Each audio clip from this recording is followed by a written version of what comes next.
Salut mes petits confinés nationaux. Aujourd'hui on parle de Special Strange 22 de décembre 1980. Un numéro riche en émotions pour votre serviteur velu qui a bavé pendant des mois avant de pouvoir l'acquérir. Je vous explique, cela remonte à ma prime jeunesse. Nous sommes au tout début de ma passion pour les Special Strange et je découvre sur les étals d'un marchand ambulant du marché de ma ville les anciens Special Strange antérieurs à ma collectionnite. À l'époque, mon plus vieux Special Strange était le numéro 28 et là je découvre soudainement le numéro 22. Dépourvu d'argent de poche, je reviens 2 jours plus tard et le numéro 22 a été vendu à un petit gars qui n'est autre que mon cousin. Vous imaginez ma frustration de le voir entre ses mains abjectes, et ce n'est pas parce qu'il me le prête régulièrement que mon besoin est assouvi. J'étais frustré. Et c'est pour ça que t'es devenu un gros connard. Oui, un peu. Sur la couverture, l'araignée et la veuve noire affrontent le samouraï d'argent, alors qu'à l'intérieur, les X-Men débarquent au Japon avec cette fantastique double page cataclysmique.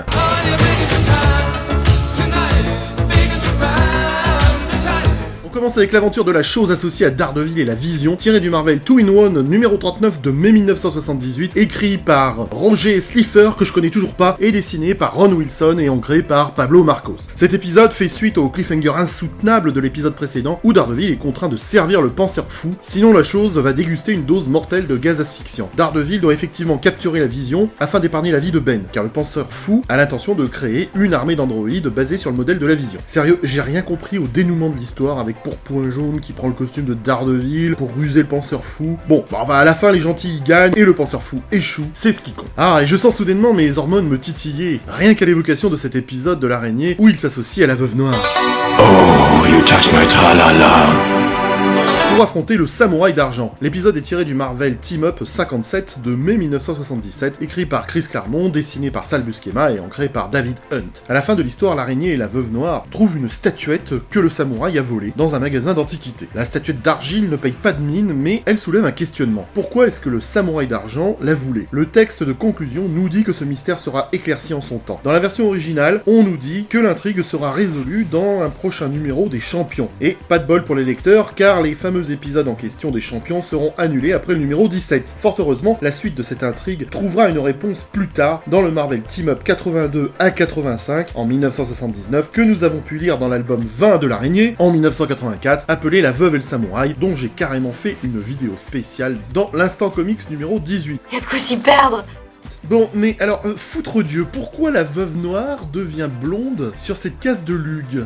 On sait pas trop, hein. Et c'est impressionnant comment Lug a épuré la violence des coups de cette aventure. Pas d'impact, pas d'onomatopée, pas de coups de poing dévastateurs, pas de défonçage de gueule, et ce ne sont là que quelques exemples de la longue liste. Bon, par contre, vous m'excusez une seconde, je viens encore de me mouiller le pantalon, faut que j'aille me changer. Oh, j'aime bien. Oh, sentir tes feux. Et on enchaîne sans plus tarder sur les épisodes des X-Men tirés d'abord de l'Uncanny 118, un épisode qui se passe au Japon et qui aurait très bien pu faire partie d'une sélection Hubert Chonzu pour les anciens qui voient de quoi je parle. Non. Écrit en février 1979 par Chris Claremont et John Byrne, et ancré par Ricardo Villamonte, Terry Austin n'étant pas disponible ce jour-là car il avait piscine. C'était un jeudi, je crois. Mais tu racontes n'importe quoi, man. Oui, et je t'emmerde. Oh! Les X-Men arrivent au Japon. Ils trouvent la ville d'Agarashima en feu. Ville qui n'existe pas, vous n'avez qu'à vérifier sur Wikipédia.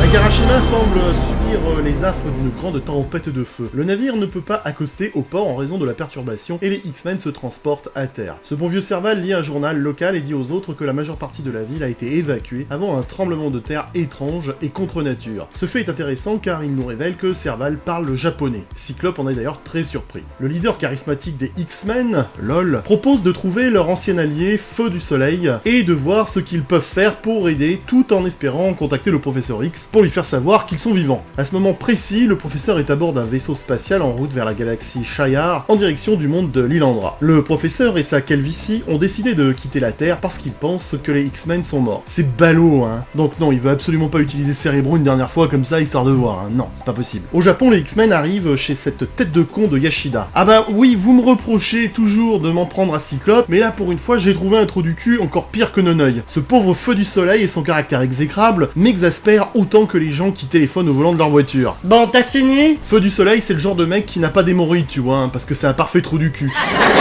Bref, Feu du Soleil les surprend en train de se faufiler sur son domaine, et il ne les reconnaît pas. Il apparaît tout feu tout flamme, et je vais vous le mimer avec un accent raciste. Craignez la colère de Feu du Soleil, le protecteur de l'Empire nippon. C'est vrai que l'accent est raciste quand même, hein. Oh bah ne me remerciez pas, mais c'était pas prévu. Regardez cette posture, bon sang, il lui arrive quoi à Feu du Soleil? Il a envie de poser une pêche ou quoi? C'est super drôle. Après une confrontation verbale courte et tendue, Misty Knight intervient et dit que le Premier ministre veut l'aide des X-Men. Au même moment, un camion de marchandises arrive près du domaine de Yoshida, et là, tu sens qu'il n'est pas là pour fournir un combini local. Hein. Le conducteur avertit son partenaire qu'ils vont frapper à minuit. Bon sang, mais quel est ce nouveau mystère? Ça débat dur entre le Premier ministre, Cyclope, Colin Wing, Misty et Feu du Soleil qui, prétentieux comme un joueur de foot millionnaire, exige en japonais que le Premier ministre lui permette de faire face seul à la crise. Il fait aussi comprendre à Misty Knight et Colin Wing, les deux icônes féministes de cette aventure, qu'elles devraient retourner jouer à Overwatch. Il propose aussi que les X-Men retournent chez leur mère. Malgré ses demandes de péteux tendus hyper nationalistes et misogynes à souhait, bah oui, j'aime bien sa délicatesse et sa classe dans cette case face à Colin Wing, quand il dit De quoi te mêles-tu, femme? C'est raciste. t'emmerdes. C'est tout juste s'il ne lui dit pas de rester le cul rivé à la casbah et d'aller faire la popote. Et la prochaine étape c'est quoi? Le lynchage avec des petits cailloux? Mais la nénette ne se dégonfle pas et lui conseille de remballer son machisme maladif et de se le carrer dans le cul, comme ça il chira pointu.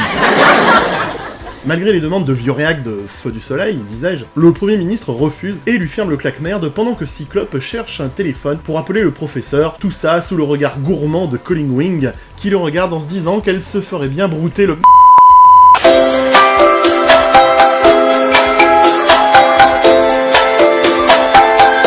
Donc je disais, avant la censure, que Cyclope appelle l'école et il est surpris de constater que le professeur a fait couper le téléphone. Revenons un instant sur l'incohérence du scénario à ce moment-là lorsque Cyclope, avec Misty Knight, échange quelques mots. La demoiselle sait que Scott est le copain de Jean Grey et on se demande pourquoi elle ne lui dit pas à ce moment-là qu'elle a vu Jean à l'aéroport dernièrement. D'autant que Cyclope sait que Misty était la colocataire de Jean et qu'elle était très proche. Et là, il lui annonce pas du tout sa mort. Donc clairement, a admis que c'était une gaffe et qu'en temps normal, les deux auraient échangé à ses propos. Voilà, c'était l'incohérence de la mort qui tue. En dehors, les deux camionneurs déverrouillent leur transporteur, révélant des combinaisons blindées.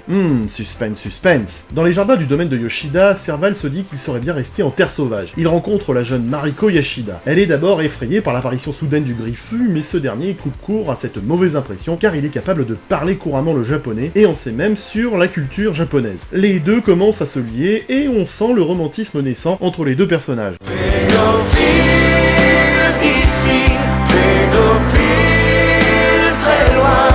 C'est tout juste si on ne va pas voir apparaître Mon Petit Poney ou des licornes chier des arcs-en-ciel. Mais tout à coup, le palais est frappé par un autre tremblement de terre, brisant l'harmonie installée entre les deux êtres. Admirez le coup de génie du scénario, qui nous a fait croire qu'on pourrait presque connaître le nom de Serval. Au moment où il va dire son nom, il est interrompu par le tremblement de terre artificiel. Pas mal. Serval met Mariko en sécurité alors que les autres X-Men et les résidents sortent en courant de la maison. En réalité, la maison est attaquée par un peloton de mandroïdes. Feu du Soleil, qui se la pète, est facilement éliminé. Mais les X-Men entrent dans la bataille et défoncent leur ennemi avec aisance et grâce, et forcent les vilains à remballer leur camion de forain. Après, personnellement, je ne trouve pas qu'il y ait un véritable enjeu dans cette bataille, puisque les mandroïdes n'arrivaient pas à la cheville des X-Men. J'aime beaucoup cette case colorée, on a l'impression qu'on est à la Japan Expo. J'aime bien la Japan Expo, j'y vais chaque année. Ouais, mais on s'en fout, mec, hein. La bataille terminée, un hologramme d'un certain Moïse Magnum apparaît et exige que le gouvernement du Japon le nomme souverain du pays dans les prochaines 24 heures, où il rayera de la carte le Japon. Vous l'aurez compris, c'est le FDP de l'histoire. Et on enchaîne sur le deuxième épisode tiré de l'Uncanny X-Men 119 de mars 1979, écrit par Chris Claremont et John Byrne et ancré par Terry Austin qui n'avait pas piscine ce jour-là. Les X-Men sont sur les traces de Moïse Magnum, ils se rendent sur l'île au nord du Japon pour aller déloger le vilain psychopathe dans sa base de méchants. Pour l'anecdote, pas facile à dire, l'anecdote, la base de Moses Magnum est remarquablement similaire à une base utilisée dans le film de James Bond, on ne vit que 2 fois, qui d'ailleurs est également au Japon. Dans un flashback, on nous rappelle que Moses Magnum a lancé un ultimatum au gouvernement du Japon. Il veut en devenir le maître ou il le détruira. Le délai de 24 heures approchant à grands pas, pression ou pas pression comme disent les alcooliques, il faut faire quelque chose. Le premier ministre japonais a donc demandé aux X-Men d'empêcher l'autre débile de détruire le pays. Après un briefing, les X-Men et Feu du Soleil passent à l'attaque. Le groupe est scindé en deux pour essayer d'arrêter l'opération de Magnum. Alors que Tornade et le Hurleur se sont approchés par les airs de la base avec Diablo, Cyclope, Colossus, Serval et Feu du Soleil creusent leur chemin sous terre jusqu'à l'île. Oui, je sais, c'est balèze. En tout cas, ça, ils ont des jolis masques, même si je sais pas si ces masques sont vraiment homologués. Vous avez vu, Clermont avait déjà prévu l'épidémie de coronavirus en 1979, c'est fou, hein. Alors oui, je sais ce que vous allez dire dans les commentaires. Non, enfin si, non, bon, passons. Le hurleur utilise son cri sonore pour perturber les scanners de la base. Les soldats de l'île se précipitent à l'extérieur, où Tornade les met marave. Cyclope et Trouduc, Feu du Soleil, font un trou dans le sol de la base. Mais en y entrant, Colossus est pris en embuscade par Magnum, qui les surprend avec sa force surhumaine, nouvellement acquise. Magnum frappe Colossus avec suffisamment de force pour l'envoyer balader hors de la base. Colossus parvient à peine à s'ancrer avant de plonger au large de l'île. La réflexion de notre colosse préféré est intéressante. Il déplore à quel point sa force ne sert à rien. C'est vrai que c'est pas la peine de bouffer autant de protéines à midi pour en arriver là, hein. Il se sent comme le H de Hawaï, hein, il sert à rien. À l'intérieur, Cyclope, Serval et Feu du Soleil affrontent Moses Magnum. Le méchant met à mal l'équipe et Cyclope se retrouve seul contre lui. Mais Magnum, qui n'a pas que ça à foutre, envoie 2 de ses mandroïdes sur Cyclope. Et là, Colossus revient en force et leur pète la gueule. Furieux, Magnum s'enfuit de la pièce, promettant de mettre sa menace à exécution quoi qu'il en coûte. Agissant sur un pressentiment, le hurleur sent que Magnum va faire un truc qui ne risque pas d'être halal. Il dit à Cyclope d'évacuer tout le monde de l'île et il s'envole. Alors que Moses concentre ses nouvelles capacités énergétiques, le hurleur crée un mur solide d'ondes sonores à travers l'île, utilisant toute l'étendue de ses pouvoirs. Le reste de l'équipe est absourdi par l'assaut de leurs copains, mais au final il réussit et il fait exploser toute l'île. Cette image focalise toutes les tensions entre Clermont et Byrne qui avaient du mal à s'entendre professionnellement, hein, comme tout le monde le sait. Leur conflit d'ego était particulièrement sensible sur ce panneau illustrant l'explosion de l'île, puisqu'il contient un texte sonore « Krakoum ». John Byrne jugeait inutile de placer cette onomatopée sonore, estimant que l'art lui-même était suffisant pour transmettre la destruction. Au final, le produit fini contient un effet sonore qui aurait rendu Byrne ivre de rage d'après ce qui s'est dit. Est-ce que tu pourrais nous dire cette phrase à l'envers? Oui, bien sûr.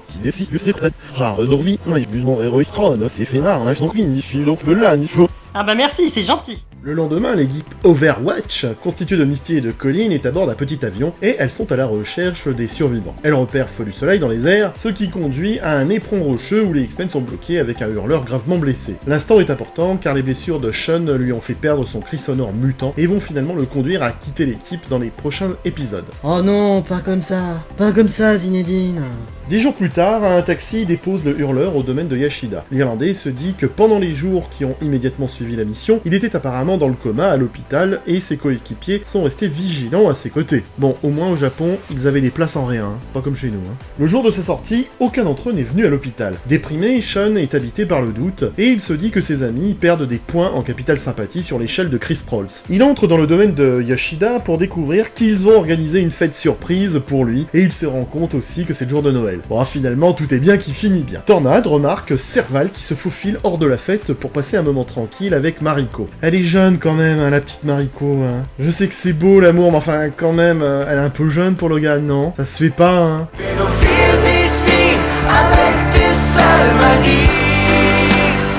Oro pense à quel point le Griffu semble plus sociable en présence de la jeune femme, et c'est quelque chose qu'elle apprécie. Tornade compatit aussi pour le pauvre Peter qui se lamente loin de sa famille à Noël. En Écosse, Jean arrive à Édimbourg. Elle rencontre Moira, Alex, Lorna et Jimmy Madrox, vous savez, l'homme multiple. Ils ont prévu de célébrer Noël ensemble avant de se rendre sur l'île de Muir. On pourrait objecter que cette rencontre mériterait quelques éclaircissements, car si on se souvient bien de la dernière fois que Jean a rencontré Havok et Polaris, ils étaient méchants, hein, c'était des pions d'Éric le Rouge et les adversaires des X-Men. Alors on admettra qu'il soit possible qu'il y ait eu une sorte de réconciliation entre Havok, Polaris et les X-Men à un moment ou à un autre, mais il me semble quand même étrange que cet aspect soit aussi facilement éclipsé sans commentaire. Mais au même moment, sur l'île de Muir, Angus McWriter, qui a loué aux X-Men un bateau qui a été détruit dans le Special Strange 15, est entré par effraction dans les installations de Moira. Il prévoit de mettre des charges de plastique et de détruire le complexe pour se rembourser. Alors qu'il se déplace dans l'obscurité des couloirs, il passe devant une porte identifiée comme la cellule de détention du mutant X. Et c'est à ce moment-là que Angus rencontre l'horreur de sa vie avant de se faire buter. Le cauchemar ne fait que commencer et la suite s'annonce palpitante, car Angus devient donc le premier hôte de Proteus. Et on sait combien les prochaines semaines vont être difficiles pour X-Men avec cette grosse saloperie de mutants. Point de vue intrigue, ça fond dans la bouche les enfants, hein, comme dirait le père Prélat avec ses jeunes catéchumènes. Voilà mes petits confinés nationaux, nous venons une fois de plus de nous faire plaisir en relisant ce Special Strange 22, et y a pas à dire, ça fait du bien à la mémoire et chaud au cœur quand cette petite revue nous ramène à l'esprit des souvenirs lointains oubliés. Je vous remercie de m'avoir suivi et je vous embrasse très fort mes petits loulous. Prenez soin de vous.